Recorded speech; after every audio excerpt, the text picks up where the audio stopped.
Saroni, first of all, let me thank you for even inviting me to have a discussion or a talk or a very informal chat with you. I don't want to call it a discussion, of course. It's a very informal chat. And in this beautiful weather, I couldn't have asked for anything more. Thank you so much. Very romantic weather, isn't it? But my curiosity is that when we've been talking for a while, that you're visiting and we want to have this conversation and things. And so my curiosity was, why did you choose me? I mean, what drew you to me? I mean, there are so many actors and so many people I'm sure you know in Australia and Sydney. But what do you think was the connection? Well, let me be really upfront and frank. Absolutely. Two reasons. The first reason being that I've been seeing your posts about a lot of things that you do in Australia. You do a lot of charitable, social causes take a front seat as far as you're concerned. And two, I found you very attractive. Thank you for that. I didn't want to hide that, of course. But yes, I think the foremost condition or the foremost reason for me to talk to you was to understand how you do so many things at one time. How do you manage that? I'm an insomniac. I don't sleep much. You don't say. So rest of the time I'm working, but you need to sleep at least for a couple of hours before you start working. But it really intrigues me as to how you've been able to carry on with so much work at any given point of time. You are there somewhere. Yes. You're not just sitting idle. Yes. Maybe you're sitting idle. Yes. Also, everybody needs a break, but. I find you to be doing your modeling, your association with your NGO that you probably have, something to do with the government. I don't know. I mean, you just keep doing, and just now you told me that you went to Hawaii and wherever you go that you have some kind of an assignment for you to do that. Not to just, go for a holiday. But of course, holiday is necessary. But you also do an assignment when you get there. So how do you manage to do all these things together?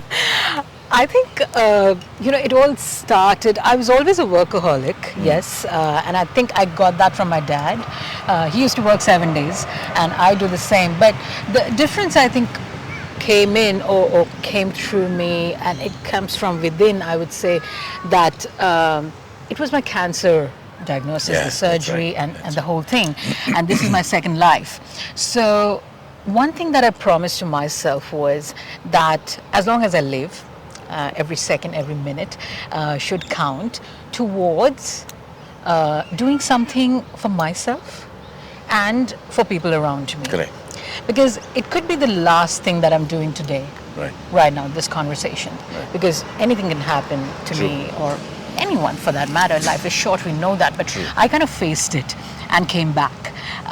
And then so I felt, I think everyone has this sacred purpose in life, and there's a point when you realize what is your sacred purpose, or what is that purpose that you are, and so I think my art, the artistic traits and skills and whatever potential I have, I want to maximize it, I want to live it, I want to share the gifts that I have, and I want to create memories and a legacy, rather.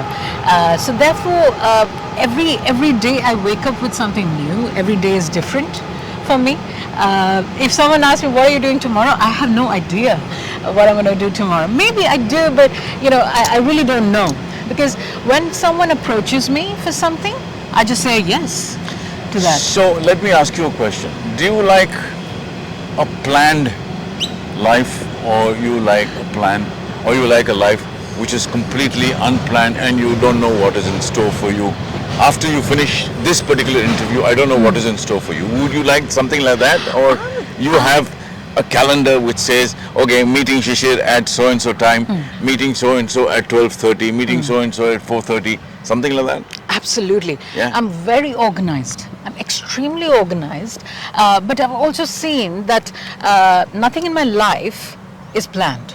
Right. In the sense, I'll give you an example. Like, I was a journalist. My background is journalism. I was a journalist for like 12 years, more than that, in Mumbai. And then I was a PR professional for some time, but none of it was planned. I never planned to be a journalist. हाँ, तो आप वहाँ कुछ बात कर रही थी. You were talking about your cancer and how you got out of it and how you want to spend your life for yourself now. Yeah. Then and enjoy life as much as you can as you go along.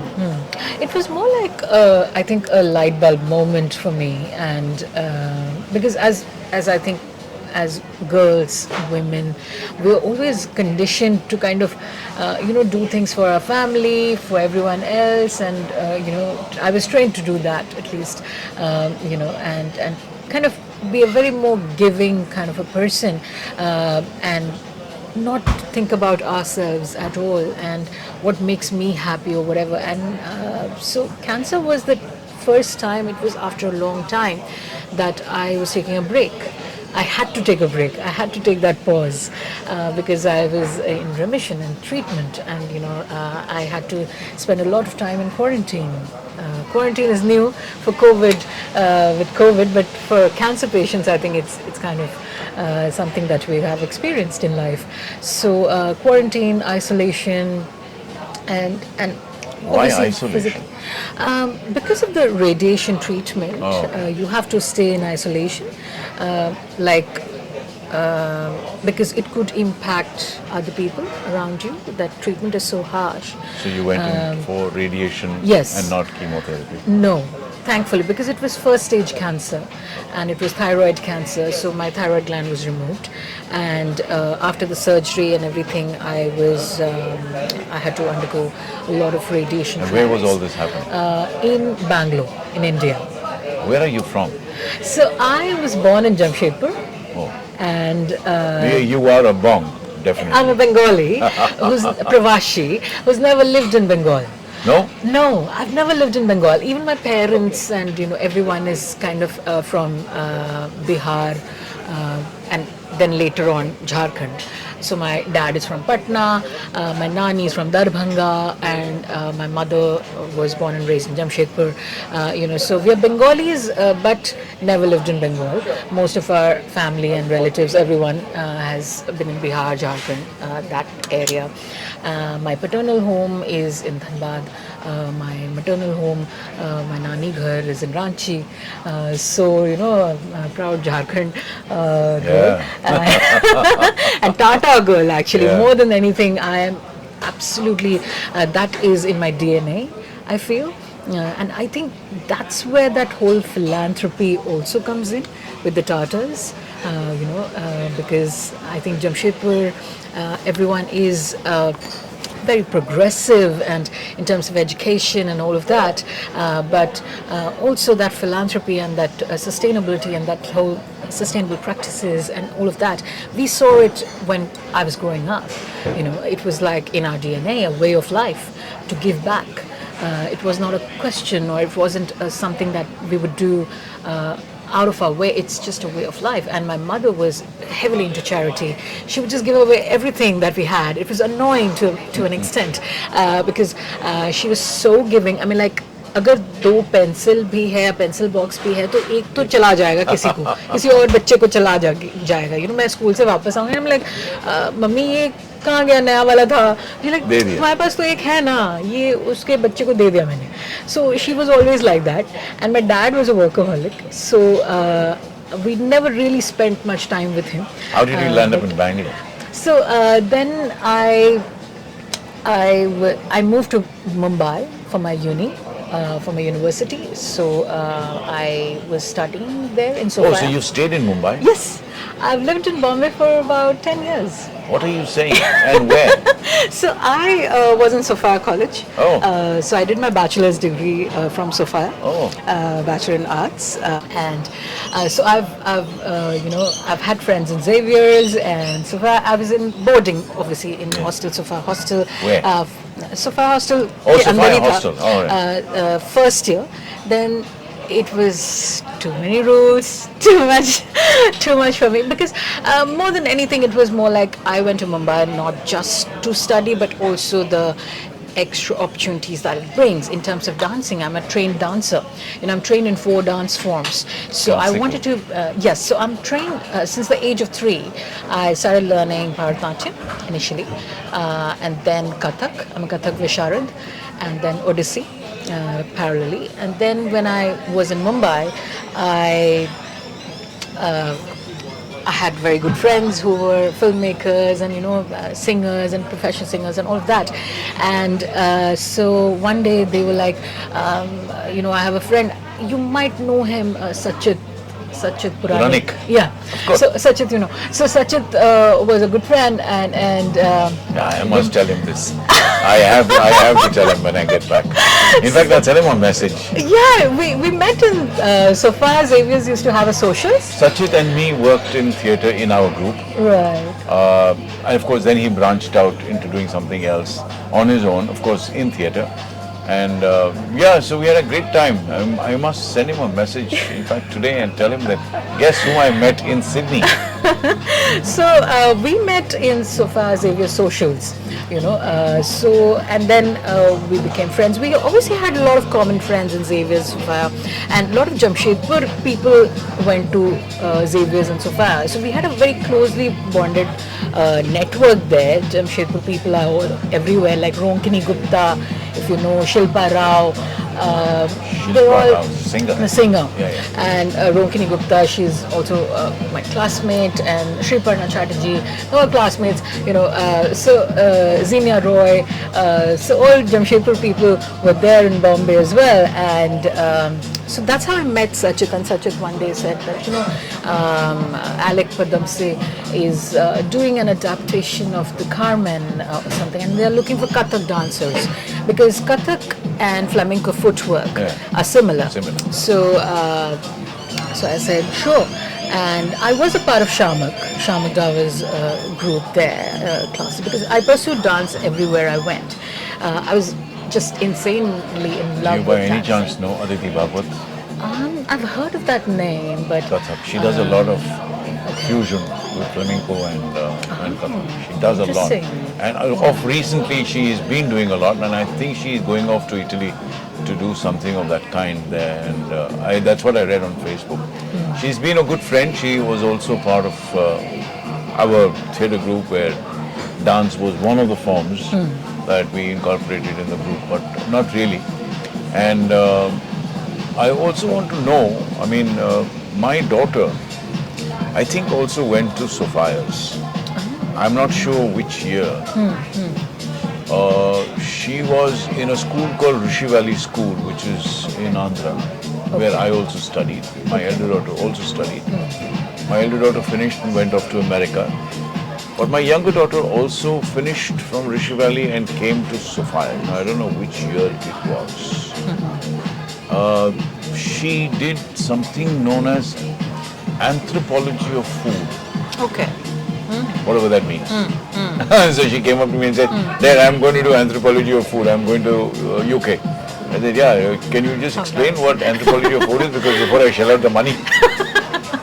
Yeah, so that is a little story. But I'd like to know how you landed up in Bangalore and what happened after that. And then Bombay was obviously my, it's still my heart and soul and everything. It taught me everything. I think a lot of what I am today is because what Bombay, honed me and trained me, because I was a very shy person. I would not talk at all. Oh, thank you so much. We have something in common. I used to be that way before Mumbai, I would say, in Jamshedpur, and then when I had to, when I landed in Bombay, I was bullied and I had to go through so much, and so I had to fight back. I had to learn how to fight back, how to survive. I went through a lot in terms of, bullying, assault, everything, and dealing with everything by yourself. It kind of made me really strong, platinum strong, and we are not small town people, and especially Tata people are not people who quit at all. So I mean, I can relate to a Sushant Singh or someone who's been through has had those experiences, but yes, we deal with it differently, I think, and I dealt with it quite differently, and I kind of then I became a journalist in Bombay. I lived there I've interviewed a Shah Rukh Khan to M. Night Shyamalan to a lot of people, Pablo Bartholomew. So like I was watching the Railway Men in Netflix, and it took me back to my years of working with Time Out. I used to work with Time Out Mumbai at the time, and that's where I had interviewed Pablo Bartholomew, and he had done these photos from the Bhopal gas tragedy. It took me back to that time. But yes, so Bombay was 10 years, and then very different life. That was, I would say, when people ask me about culture shock, Jamshedpur to Bombay was not, but Bombay to Bangalore was a culture shock for me, because I used to miss the entire network, the whole world, the emotion. Bombay is an emotion, right? Yes, absolutely. But also, let me tell you, Mumbai is not a very friendly city. Okay. People come there, yes, with a lot of dreams in their head, that they want to do this, they want to do that, and most come to become actors. I don't know, for some strange reason why nobody wants to take up anything else in the film department other than acting, where there's so many other departments that you can do. And you can still excel in it. I mean, you don't really need to excel in acting. If you can't, you don't. I mean, if you're not an actor, you're not an actor. So Bangalore and Mumbai, culture shock, yes. They're completely two different diverse cultures. One really outgoing, one IT, very quite conservative. Very tech, I would very say. tech, very heavy. It was IT heavy, and I did not want to do tech writing, because I was a writer, and I was with magazines, and so I was enjoying what I was doing there. But yes, I've been through so much trauma that I thought that decision of moving out of Mumbai could be a change and might just work. And then I just told myself that, maybe it's time I should move from Mumbai. It's been 10 years. And yes, it's given me a lot. It's trained me, it's made me platinum strong, but there have been a lot of trauma which have been very difficult for me to process, because mental health and professional help in terms of access is not that common in India, isn't it? So you just move on with things. Whatever you go through, you just move on. And everyone also tells you that it's no dramas. It's just move on with life. But I think things were piling on. In like the next 2 years first 2 years was looking for a job which I can survive and sustain. And then I switched to PR, public relations for tech clients like Google, HP, Visa, or SAPs. I was a senior account manager, and that was tough because it was a new terrain for me, and there were people who were working in that organization for a long time. So there was that whole tension of me being their manager, supervisor, whatever, and from Bombay, and the position they were working for was just given to me, and so there was a lot of support that was missing from the team, and but yes, I somehow survived. And then I was diagnosed with cancer, and that was the time I kind of was like, it was the first time I was thinking about myself, my happiness, my satisfaction, as to what do I want to do and what's going to make me happy. And at this point in time, with my health, what I could do is to move to another country and maybe start from scratch, and some place where there's no history, I don't have history. No one knows me. And then whatever happens. But isn't it difficult to come from India, let's say, to Australia whenever you came, to start off from scratch? Because you did start off from scratch in all the places that you went to. Yes. From Jamshedpur to Mumbai. Bombay.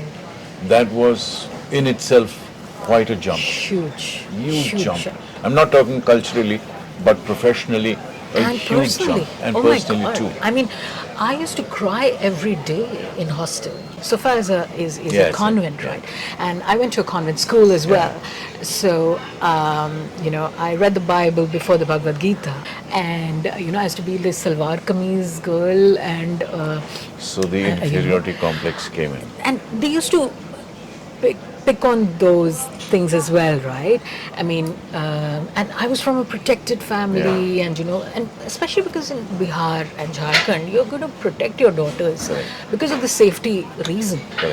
We're not really going out about in, like, I've never even used public transport. True. In because of the safety factor, nothing else. My dad gave me a brilliant childhood. I was raised in, like, palatial Britishers, bungalows and mansions, and that. And here you're in Mumbai in a cooped up. That wasn't really a problem because my mom, she had trained me but for everything. But did you stay with others in the same room? Absolutely. Not in the same hostel, yes, but in the same room. Yeah, absolutely. Like 4 room. I had 3 more roommates in Safa hostel, and then of course in Bombay it's so expensive. You have to share. True. You have to share. So I was entire student life. I was in hostels. So from Safa hostel, which was the first year, and then second year I moved to the Marine Lines pe jo hostel hai, Churchgate mein. Yeah, Churchgate. Telang hostel. Yes. Telang hostel जो Churchgate station के बाजू में है वहाँ. Actually, and it was such a coincidence. My brother went to Elphinstone. Okay, my elder brother, and he had said that no, my sister needs to go to Bombay. Okay, street smart बनना है उसको, so उसको Bombay भेजना है, Delhi नहीं, कहीं और नहीं, Bombay भेजना है. So उसने मुझे बोला था, घर में सबको बोला कि नहीं ये Bombay जाएगी, कैलकटा नहीं, Bombay जाना है. So then Telang में भैया was there when he studied. Telang was a boys' hostel then. And when I studied, तब वो girls hostel बन गया था. Oh. हाँ. So I lived in Telang hostel, and Sea Road, Churchgate. Yes. There was a restaurant for Satkar also there. Are you reminiscing about what? And मतलब मुझे और ये भी था कि I still remember because I had applied Xavier's maybe और Safa मेरे grades बहुत अच्छे थे. I was a topper always. So my grades were always very good. So Xavier's में एक दिन बाद list निकला ऐसा कुछ हुआ तो I missed out on Xavier's. I was very keen on Xavier's first because I was like यार पूरे ज़िंदगी मैंने गर्ल्स स्कूल में निकाला अभी फिर से गर्ल्स कॉलेज में निकालूंगी यूनिवर्सिटी में खो क्या रहा है मुझे. But then चलिए किस्मत में सोफाया ही था. So and I loved Sophia, but when I changed the hostel, then my life kind of changed. Because I had so many friends. I started meeting. The environment is completely different. Right? The vibe is completely different. Pura. And it was much more open. So there was no bullying in Telang? No, because it was a mixed population. सब economic strata के लोग हैं और सब colleges के हैं. वो बहुत मायने रखता है. वो बहुत ज़्यादा इम्पोर्टेंट था बिकॉज यहाँ in spite of whatever economic strata I belonged to, I was never raised to show that. Correct. I was not a show off. My mother and my parents did not raise me to show it off. कि आप कहाँ से हो या मुझे आज तक एक ग्लास पानी भी खुद से शायद नहीं देना पड़ा. इतने डोमेस्टिक हेल्प थे घर पे. But my mom actually trained me for everything. मतलब घर छोड़ने से पहले मम्मा वाज लाइक किसी दिस इज विदाई for you. You are never going to come back. You're gone for us, So I'm going to train you cooking, cleaning the house, everything I had learned. by the time I left. So that was that, and then cut to me becoming a journalist there.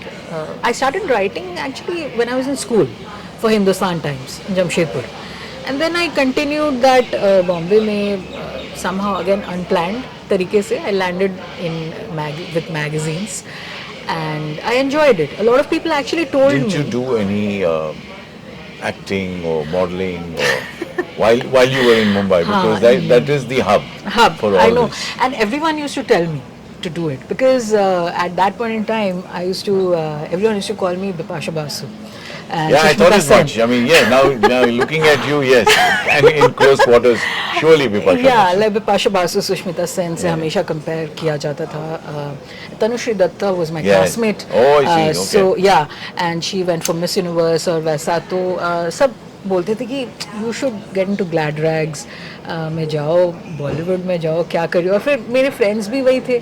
Xavier's बुलिया सोफाया में तो सब films और singing यही सब में थे. And Shilpa भी Shilpa Rao she used to उस टाइम वो अंधेरी में रहती थी, अब पता नहीं कहाँ रहती है, बट शिल्पा के घर जाती थी और शिल्पा भी मुझे बहुत बार बोली मॉडलिंग शुरू कर यार ये सब. तो but I never had the courage. No, but you said in the beginning that you were a very shy girl. I was, yes. So wasn't that a hindrance to get into a profession like modeling? Journalism is a different cup of tea altogether. It's a different ball game. Yeah. But to do modeling and being shy do not go together. Bilkul. And I used to be a person who does not want to get noticed at all. But I used to get so much attention in Bombay. I got so much attention in Bombay. But I used to be a person who would want to be not noticed, be invisible. घर पे कोई आएगा तो मैं अपने room में होगी या मुझे बस देखो ही मत कोई मैं वैसी थी. And when everyone used to tell me कि मॉडलिंग एक्टिंग ये सब में जाओ, इवन राह चलते लोग भी बोलते मैडम आप टीवी में आती है ना. बोले नहीं मैं नहीं आती. कुछ आना भी नहीं है. But I think it was the shyness plus the whole thing about I did not have a backup like family support or financial support or like a backup to tackle this beast or to even explore this, because us time because you're on your own. And do I pay rent, bills ki main ye is. So how did you manage all that? I mean, paying the rent and the bills, and you were working as a journalist. I was working. So after my uni, I told my dad that I'm going to start working. So I was always very keen to start working, whatever, जो भी job मिले. So I think I started working when I was 19. Oh. So I started working very early. मैं कुछ भी मुझे चाहिए था क्योंकि मुझे और पापा से पैसे नहीं लेने थे. I said कि पोस्ट ग्रेड्स भी करूँगी तो मैं अपने पैसे से करूँगी. I'll work and I'll study, which I did. So I studied in Wellinkers. I was doing 2 jobs at one point in time. I was doing copywriting for an ad agency. Plus I was working full time with a magazine. And I was handling like 2 magazines at the same time. And I kept working throughout my life. So I've never taken a break actually. And I worked 7 days तब भी. और तो अब उसके बाद अब कहाँ मैं मॉडलिंग और इतना डरावना था उस वक्त. And the stories you hear are not helping at all. Absolutely. So मैंने सोचा कि नहीं I am happy interviewing Shahrukh Khan, but I don't see myself getting into this industry right now, and I had never thought of it. And I have told this in a lot of interviews also, and even now, that I grew up thinking I'm fat, dark, and ugly. And may I say something here? You're far from it anyway. And I continue to actually think that way. But then when I came here, I mean, तब यहाँ आके मुझे media PR में कुछ नहीं मिला job. I must have applied for 900 plus jobs, but I got nothing. So how did you sustain when you came from Bangalore to Australia? The first time. So, how did you manage to sustain till such time you got a job? And which is what is intriguing to me. In fact, even the gentleman who drove me from there to Parramatta, I kept asking him, how did you manage? He said, he said he got married to an Australian and got his PR, got his residency, and that's it. And then he became a resident of Australia, and then whatever he had to do, he did. But how do people actually sustain coming to a country like this? Where I think there is a certain welcoming factor with Australia. Absolutely. That they welcome you if you have the money. You bring in the money and you have whatever you have. But how do, students come here, they work and they stay on. And I've met so many in the last 10, 12 days that every time I ask somebody, oh, I was a student here and I've never gone back. How do they sustain? I mean, they work, they get $25 an hour, which is the standard rate, I guess. Can you sustain with just working? You're also studying, you also to pay your fees, you also to, wear clothes and so on and so forth. Yes. So how did you manage to sustain yourself? So first thing was that we came on a PR, a permanent resident visa. So, but then by the time cancer happened and the surgery happened and all of that happened, it had changed my outlook in a big way, because I knew my health is not on my side at all. Physically, I might have a creative mind and everything, but I don't have the energy anymore. I can't stand up. There are times I can't stand up. I can't get off my bed. I can't do things. Was that because of the thyroid? Yeah, the thyroid gland is removed, and then the whole, it's a very harsh treatment that you go through. And I had lost so much hair, and even with radiation. Yes. And thankfully I had a lot of hair, so I did not go bald completely. Okay, can we just stop for 10 minutes here and just take a break? Yes, sure.